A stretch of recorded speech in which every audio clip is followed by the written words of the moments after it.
আসসালামু আলাইকুম, সবাইকে রমজানের শুভেচ্ছা জানিয়ে আমার আজকের রেসিপি শুরু করছি।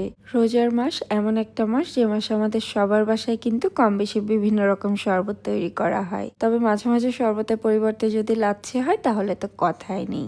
আর আজ আমি আপনাদের সাথে পাঁচটি একদম ভিন্ন ধরনের লাচ্ছির রেসিপি শেয়ার করব।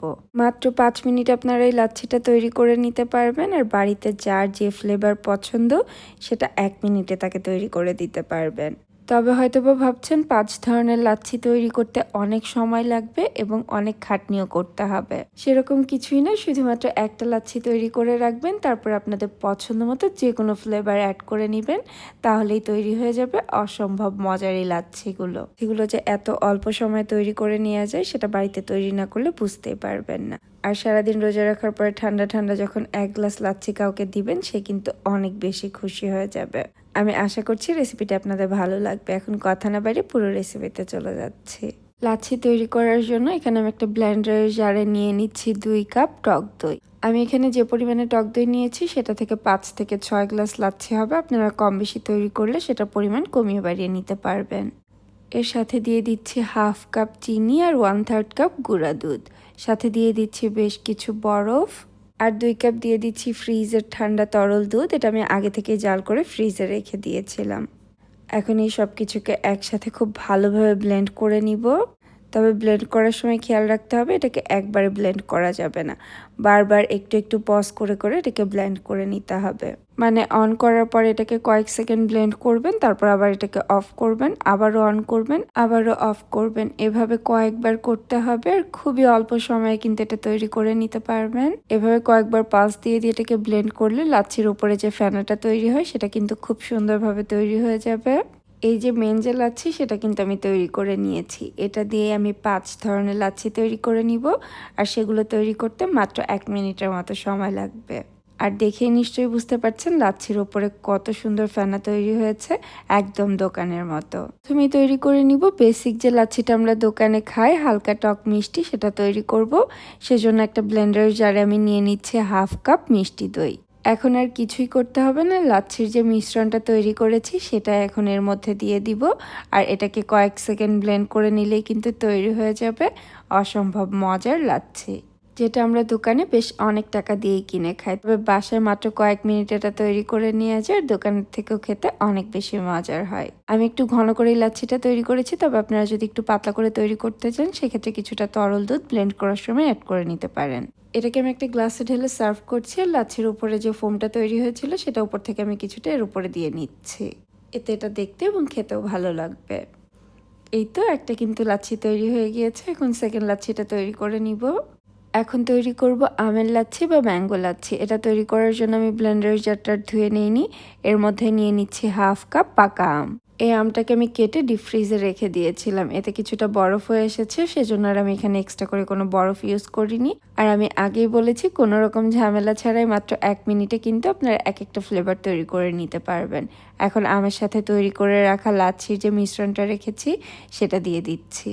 এখন এটাকেও খুব ভালোভাবে আবার ব্লেন্ড করে নিয়েছি। এই তো তৈরি হয়ে গেল ভীষণ মজার ম্যাঙ্গো লাচ্ছি। আর এই লাচ্ছিটাও কিন্তু আমি একটু ঘন করেই তৈরি করেছি, আপনারা চাইলে পাতলা করেও তৈরি করতে পারেন। সেক্ষেত্রে 1/2 কাপ তরল দুধ অ্যাড করে নিতে পারেন ব্লেন্ড করার সময়।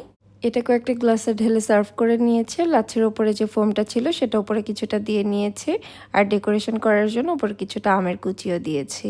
দিলে দেখতে এবং খেতেও ভালো লাগে। এখন তৈরি করব 3 নাম্বার, আর এটা হলো বানানা বা কলার লাচ্ছি। আমি এখন ব্লেন্ডারের জারটাকে ধুয়ে নিয়েছি যেন কলার ফ্লেভারের মধ্যে আমের ফ্লেভার চলে না আসে।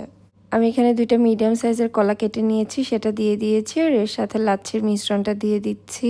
লাচ্ছির মিশ্রণটা আমি 1/2 কাপ দিয়েছি, আর 1/2 কাপের মতো দিয়ে দিচ্ছি তরল দুধ। এটা কিন্তু ফ্রিজের ঠান্ডা দুধ। আর কলার লাচ্ছিটা আমার কাছে একটু পাতলাই ভালো লাগে, সেজন্য আমি এখানে কিছুটা তরল দুধ অ্যাড করে নিয়েছি। এই সব কিছুকে এখন ভালোভাবে ব্লেন্ড করে নিচ্ছি, আর এই তো তৈরি হয়ে গেল কলার লাচ্ছি। এটাকে এখন একটা গ্লাসে ঢেলে সার্ভ করে নিচ্ছি। আর আমি এখানে যা কিছু ইউজ করেছি সব কিছুই কিন্তু ঠান্ডা ইউজ করেছি। প্রথমে কিছুটা বরফ দিয়েছিলাম, সেজন্য আর প্রতিবার বরফ অ্যাড করছি না। আপনারা চাইলে কিন্তু প্রত্যেকবারই কিছুটা বরফ অ্যাড করে নিতে পারেন। উপরে 2টা কলার স্লাইস দিয়ে এটাকে ডেকোরেট করে নিয়েছি। এখন তৈরি করে নিব সবচেয়ে কিউট আর আই সুদিং কালারের একটা লাচ্ছি। আর সেটা হচ্ছে রো আফজা লাচ্ছি। আমি এখানে ব্লেন্ডার জারে 1 গ্লাসের মতো নিয়ে নিয়েছি লাচ্ছির মিশ্রণটা, সাথে দিয়ে দিচ্ছি 2 টেবিল চামচের মতো রো আফজা। এখন এটাকে ভালোভাবে ব্লেন্ড করে নিলেই কিন্তু তৈরি হয়ে গেল ভীষণ মজার, খুবই কিউট রো আফজার লাচ্ছি। এটাকে এখন একটা গ্লাসে ঢেলে সার্ভ করে নিচ্ছি, আর ওপরে কিছুটা লাচ্ছির ফোম দিয়ে দিচ্ছি, আর ওপরে একটুখানি রো আফজা দিয়ে ডেকোরেট করে নিচ্ছি। আমি আজ আপনাদের 5 ধরনের ফ্লেভার তৈরি করে দেখাচ্ছি, তবে আপনারা লাচ্ছির মিশ্রণটা তৈরি করে বিভিন্ন রকম ফ্লেভার তৈরি করে নিতে পারবেন। বাসার যার যে ফ্লেভার পছন্দ সেই ফ্লেভারের লাচ্ছিটাই কিন্তু আপনারা 1 মিনিটে তৈরি করে তাকে দিয়ে দিতে পারবেন। এখন তৈরি করে নিব সব শেষ, আর আমার খুবই পছন্দের একটি লাচ্ছি, সেজন্য এখানে আমি ব্লেন্ডারের জারে আবারও লাচ্ছির মিশ্রণটা নিয়ে নিচ্ছি। আর এখানে আমি নিয়ে নিয়েছি 10-12টার মতো পেস্তা বাদাম। বাদামগুলোকে আমি আগে থেকে ভিজিয়ে রেখেছিলাম, উপরে খোসাটা ছিলে নিয়েছি। বাদামগুলো ভিজিয়ে রাখার জন্য কিছুটা সফট হয়ে এসেছে। এর সাথে 1 চিমটি দিয়ে দিয়েছি স্যাফরন বা জাফরান। আমার কাছে পেস্তা জাফরানের এই লাচ্ছিটা খেতে অসম্ভব ভালো লাগে, তবে আপনাদের কার কোন ফ্লেভার পছন্দ সেটা কিন্তু আমাকে কমেন্ট করে অবশ্যই জানাতে ভুলবেন না। আমি এটাকেও একটা গ্লাসে ঢেলে সার্ভ করে নিচ্ছি, আর উপরে কিছুটা বাদাম কুচি আর কিছুটা স্যাফরন দিয়ে এটাকে সার্ভ করব। এক একটা ফ্লেভারের লাচ্ছি খেতে এক এক রকম, তবে প্রত্যেকটা লাচ্ছি খেতে অসম্ভব মজার হয়। আর এই রমজানে সারাদিন রোজা রাখার পরে যখন 1 গ্লাস ঠান্ডা ঠান্ডা লাচ্ছি খাবেন, মন প্রাণ একদম ঠান্ডা হয়ে যাবে। রেসিপিটি এভাবে আপনারা বাড়িতে ট্রাই করতে পারেন, আর যদি আপনারা এভাবে ট্রাই করে থাকেন আমাকে কমেন্ট সেকশনে জানাবেন আপনাদের কেমন লাগলো।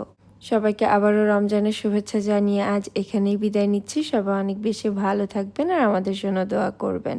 আল্লাহ হাফেজ।